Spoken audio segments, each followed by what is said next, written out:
Effectivement, il faut dire que la neurochirurgie qui s'occupe d'opérer le cerveau, c'est très complexe. Et comme vous l'avez dit, le cerveau, c'est un organe très noble. Et nous, en neurochirurgie, on appelle le cerveau le roi. Parce qu'il est situé en haut, il est au-dessus de tout. Donc, c'est lui qui coordonne tout au niveau de l'être humain. Donc, quand vous devez prendre en charge une pathologie qui est en rapport avec cette partie sensible du corps humain, vous êtes très, très stressé. Et ça vous demande beaucoup de préparation et beaucoup d'entraînement pour pouvoir vaincre votre stress.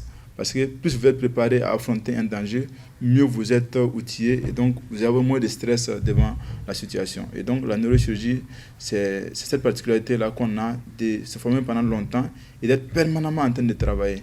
Cela nous donne les capacités à gérer le stress quand on a à prendre en charge un patient qui a une pathologie qui se situe au niveau du cerveau.